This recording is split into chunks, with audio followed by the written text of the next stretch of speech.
નમસ્કાર વિદ્યાર્થી મિત્રો, આજે આપણે 11મી સીબીએસઈ પીએમટીને 11થી સીએમટીથી શરૂ કરીએ છીએ, બરાબર. હવે એમાં તમને કહે છે, જો તમે જોઈ શકો છો કે અંતર એક્સ વાય એક્સ પર છે, બરાબર. અંતર એક્સ છે વાય એક્સ પર છે અને સમય છે એક્સ અક્ષ પર છે. પછી તમને આલેખ આપ્યો છે અંતર વિરુદ્ધ સમયનો. મિત્રો, અંતર વિરુદ્ધ સમયનો આલેખ છે, તમને એનો ઢાળ છે, અંતર વિરુદ્ધ સમયનો ઢાળ. એ તમને અંતર વિરુદ્ધ સમય આવો જે આલેખ હોય એનો ઢાળનો મતલબ થાય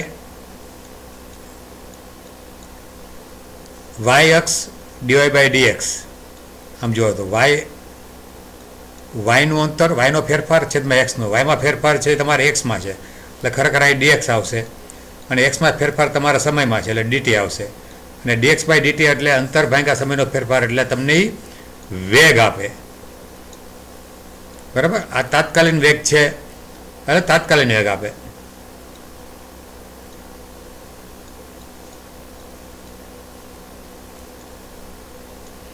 બરાબર. તો હવે ઢાળ જ્યાં વધારે હોય ત્યાં તાત્કાલિક વેગ મહત્તમ થશે. તો મિત્રો તમે જો અહીં સૌથી એકદમ શાર્પ ઢાળ છે ને, જો આ સી આગળ છે, જુઓ તમે આ ઢાળ હું દોરું અહીં સ્પર્શક, બરાબર. હવે હું બી આગળ દોરું,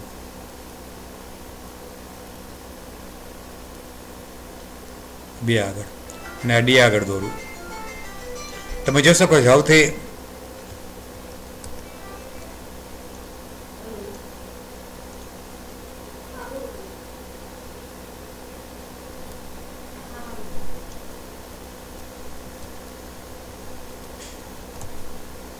તમે જોઈ શકો મિત્રો સૌથી વધારે જે ઢાળ છે, બરાબર, એ સી આગળ છે. જો બી આગળ દોરું તો આમ થાય, જો આ બી આગળ ઢાળ થયું, બરાબર, અને આ ડી આગળ. તમે જો સૌથી વધારે ઊંચું કામ આમ જેને કહેવાય ને કે વાય તરફ ઢળેલો છે એ કયું છે, તો કે સી આગળ. મતલબ સી આગળ, સી બિંદુ આગળ ઢાળ મહત્તમ, અહીંયા વેગ મહત્તમ થાય.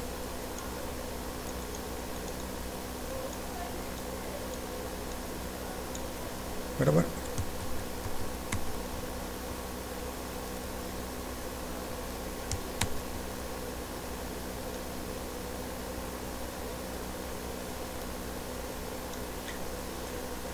એટલે જ્યાં ઢાળ મહત્તમ હોય ત્યાં વેગ મહત્તમ થાય. હવે આપણે આગળ વાત કરીએ મિત્રો.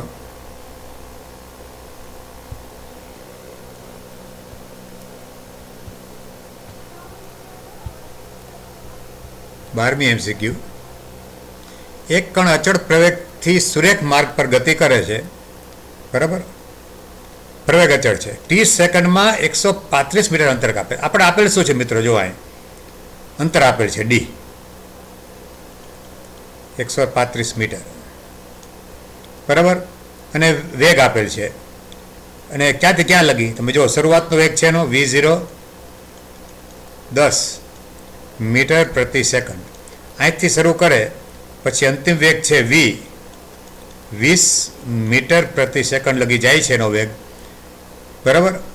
તો એમ કે સમય કેટલો લાગ્યો હશે, એમ સમય કેટલો હશે, ટી બરાબર શું. મિત્રો આપણી પાસે સૂત્ર આ પ્રમાણે છે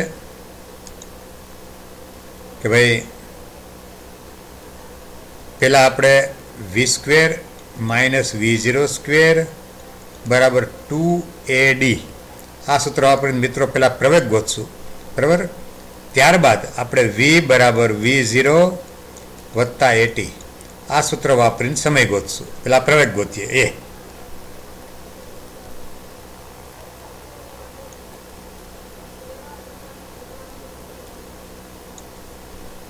તો આ V² એટલે 20નો વર્ગ, V0 એટલે 10નો વર્ગ બરાબર 2A એ ખબર નથી, ડી છે 135 માટે આ 20નો વર્ગ 400, 100, 300 બરાબર 135 દો એટલે 270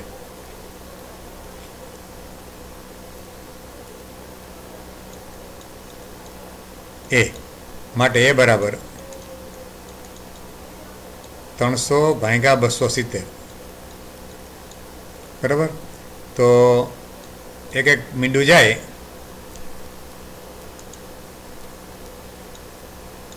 બરાબર 10 3 30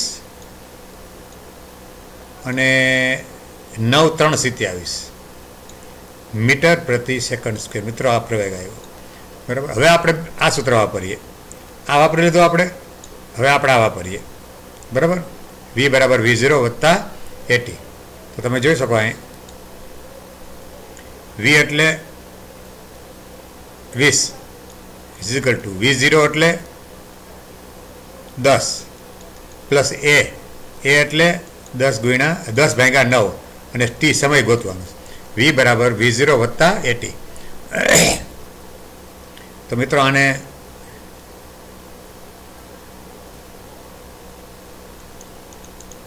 માંથી 10 જાય તો 10 બરાબર 10/9 ટી. બે કોરથી 10 10 જશે તો ટી બરાબર 9 સેકન્ડ. આપો જવાબ આવ્યો, બરાબર. એટલે આવશે 9. મિત્રો આની પહેલામાં આપણે જવાબ આવતો હતો કે આપણે રાઉન્ડ ન કર્યો હે ને, સી આગળ, એટલે અહીંયા. ઓકે, ચાલો હવે 13મી લઈએ આપણે.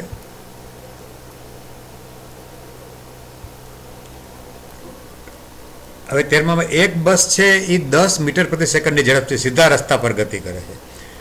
હવે જમીનની સાપેક્ષે એનો વેગ છે. હું એને VB કહું, બસનો વેગ. એ તમને આપ્યો છે 10 મીટર પ્રતિ સેકન્ડ. એક સ્કૂટર સવાર છે એ 100 સેકન્ડમાં બસને ઓવરટેક કરવાનું વિચારે છે. બસ તો ચાલુ જ છે પણ 100 સેકન્ડમાં એને ઓવરટેક કરવી છે. હવે અંતર કેટલું છે બસ અને એ ચાલુ વખતે. પાછું સ્કૂટરની ઝડપ આપણને ખબર નથી. VS જમીનની સાપેક્ષ એ આપણને ખબર નથી, એ આપણે મેળવવાની છે, બરાબર. પણ એમ કહે છે કે અંતર છે એ આ ડી અંતર છે એ 1 કિલોમીટર છે. જો રકમમાં આપ્યું છે, જો સ્કૂટર સવાર બસનું અંતર સ્કૂટર સવારથી બસનું અંતર 1 કિલોમીટર હોય અને 100 સેકન્ડમાં એને કવર કરવું છે, બરાબર. એટલે કે આ 1000 મીટર અને ટી બરાબર છે 100 સેકન્ડ.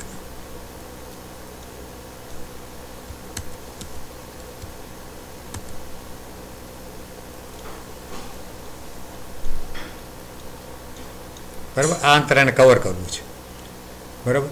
તો બે ચાલુ જ છે. તો ખરેખર તો બે ચાલુ હોય તો સાપેક્ષ ગતિમાં છે અને અંતર કવર કરવું છે. એનો મતલબ એમ થયો કે સ્કૂટરનો વેગ બસને સાપેક્ષ એ કેટલો હોવો જોઈએ? તો કે અંતર ભાગ્યા સમય. બેની ચાલુ ઝડપ છે ને અંતર કવર કરવું છે. એટલે 1000/100 એટલે કે 2 મિનિટ ગયા 10 નો હોવો જોઈએ મીટર પ્રતિ સેકન્ડ. હવે આપણે જોઈએ મિત્રો, તમને ગોતવાનું કીધું VS, સ્કૂટરની જમીનની સાપેક્ષ ઝડપ કેટલી હશે. હવે જુઓ તમે, હવે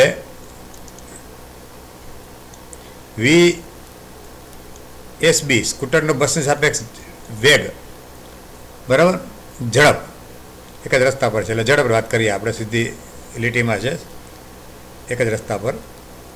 VSB સ્કૂટરની ઝડપ બસની સાપેક્ષ બરાબર VS માઇનસ VB. આ ભણી ગયા કે જેની ઝડપ હોય પહેલાં આવે ને જેને સાપેક્ષ હોય પછી આવે.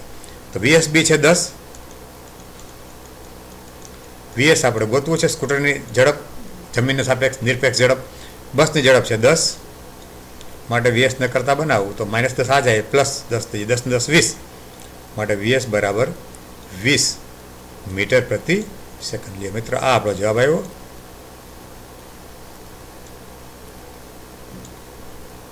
ડી, બરાબર.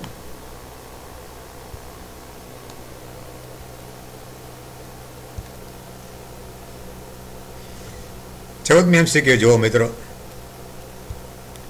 એમ કે છે એક કણ સ્થિર સ્થિતિમાંથી અચળ બળ એટલે અચળ પ્રવેગ અસર હેઠળ ગતિ શરૂ કરે. જો S1 બરાબર 10 સેકન્ડમાં કાપેલું અંતર, S2 એ 20 સેકન્ડમાં કાપેલું અંતર હોય તો આપણે નીચેના ઓપ્શનમાંથી રાઈટ ઓપ્શન પસંદ કરવાનો છે. બરાબર. હવે અહીં જો T1 છે 10 સેકન્ડ છે,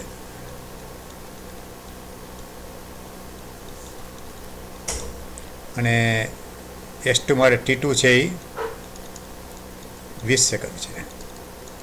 હવે તમે સૂત્ર જોવો, મેં આપણી પાસે સૂત્ર આ પ્રમાણે છે કે ભાઈ D =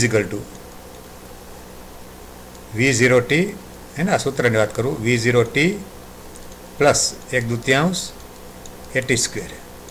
હવે ડીની જગ્યાએ આપણે S વાપરીએ તો S1 શરૂઆતનો વેગ 0, V0 0 એટલે 0 ગુણ્યા કાંઈ પણ એટલે 0, 1/2 એ અચળ હોય, અચળ બળ છે એટલે ટીની જગ્યાએ T1².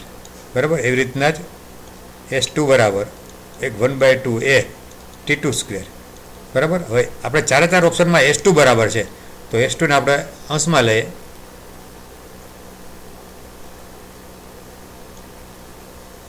હવે S2 અપોન S1 બરાબર, જો 1/2 ઉડી જશે એટલે T2² અપોન T1². T2 એટલે 20 અથવા 20 નો વર્ગ 400, T1 એટલે 10 નો વર્ગ, એ છે 10, એનો વર્ગ 100. તો 2 મીંડા ગયા, જવાબ આવ્યો 4. બરાબર મિત્રો. માટે હું S2 ના સાઈડ લઈ જાઉં તો S2 = 4S1. જો આ આપણો જવાબ આવ્યો.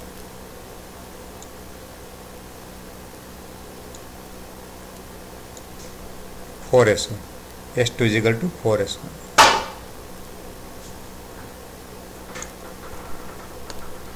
ચલો આગળ જાય મિત્રો.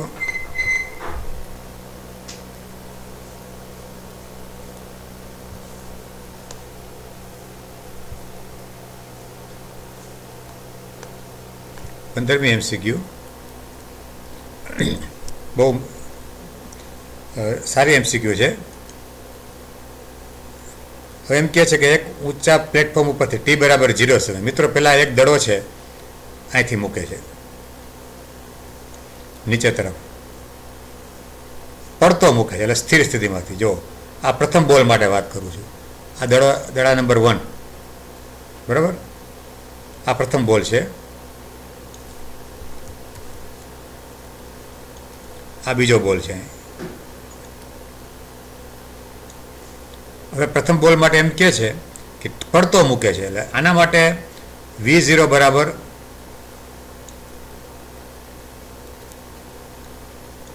જીરો થશે. હવે બીજો બોલ છે, જો 6 સેકન્ડ બાદ તે જ પ્લેટફોર્મ પર બીજા બોલ નીચે દિશામાં, હવે બીજો બોલ છે એ V ઝડપથી ફેંકે છે એટલે અહીંયા V0 બરાબર V. બરાબર. હવે નીચે ફેંકે છે, અહીંયા શરૂઆતનો સમય છે એ 0 છે, T બરાબર 0, અને અહીંયા 6 સેકન્ડ પછી મૂકે છે એટલે અહીંયા. બરાબર. હવે આપણે વાત કરીએ, હવે આ નીચે જ આવે છે તો 18 સેકન્ડે મળે છે બે દડા. બરાબર. આ તો એક પછી એક સાઈડમાં છે, ખરેખર તો અહીંથી જ મૂકે છે. આવું પેલો અહીંથી મૂક્યો, બીજો પણ ત્યાંથી જ મૂકે છે, ઉપરથી જ.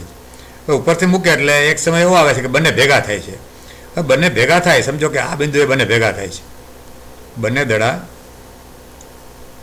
સમજો કે અહીંયા ભેગા થાય છે, બંને બોલ 1 અને 2, 1 અને 2 અહીંયા ભેગા થાય છે.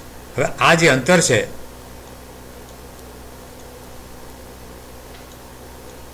D, બરાબર, એ તો બે સરખું થશે બંને માટે.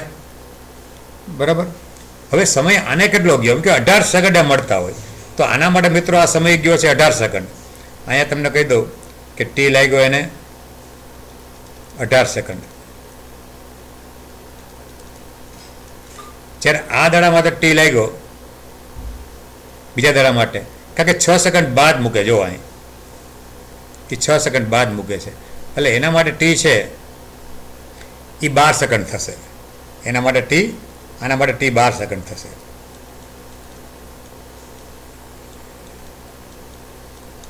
હવે આ ડી અંતર છે, હું આના માટે છે હું એને D18 લખું. હું D18 લખું તો સૂત્ર છે અંતરનું આપણી પાસે કે ભાઈ V0t વત્તા 1/2 AT². બરાબર. હવે V0 તો શરૂઆતનો એક તો 0 છે પહેલા દાડા માટે, જો 18 સેકન્ડ જેને લાગે છે એના માટે, આ 18 સેકન્ડ માટે તો આ 0 અને 1/2 એની જગ્યાએ જી છે તમારે 10 લેવાનો છે, જો અહીં કીધું છે. સમય જાય છે 18 એટલે 18 નો વર્ગ. બરાબર મિત્રો. તો આ બધો હિસાબ કિતાબ કરીએ આપણે તો જવાબ આવે છે 1620.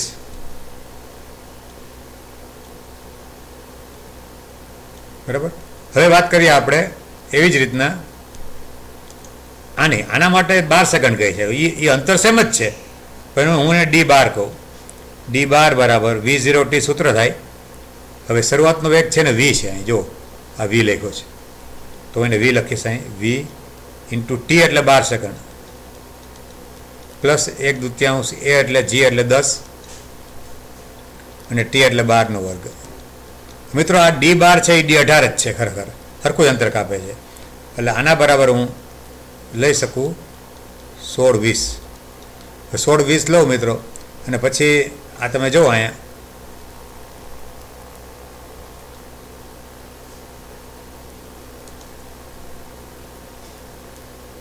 બરાબર. એટલે 12 નો વર્ગ 144 બરાબર અને 144 ગુણ્યા 10 એટલે 1000. આ થાય તમારે 2V માટે આ 2V પછી પ્લસ 12 નો 144 ભાગ્યા 2 એટલે 2 × 7 = 14. એટલે આમ જુઓ ને 144 ગુણ્યા 10 ભાગ્યા 2 બરાબર 1620 બરાબર. માટે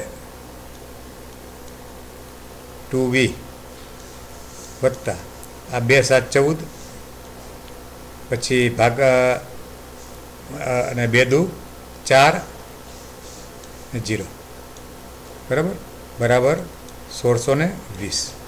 તો મિત્રો આમાંથી 2V શું આવ્યું?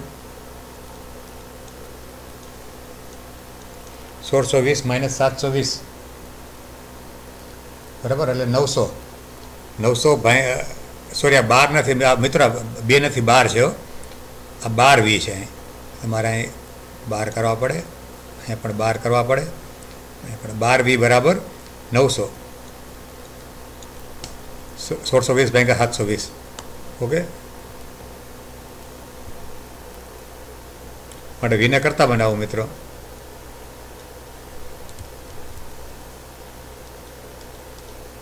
તો V બરાબર 900 ભાગ્યા 12 બરાબર 75 મીટર પ્રતિ સેકન્ડ. એટલે 20 ઉમેરો મિત્રો આપણને 75 મીટર પ્રતિ સેકન્ડ. એટલે આ આપણો જવાબ આવશે A.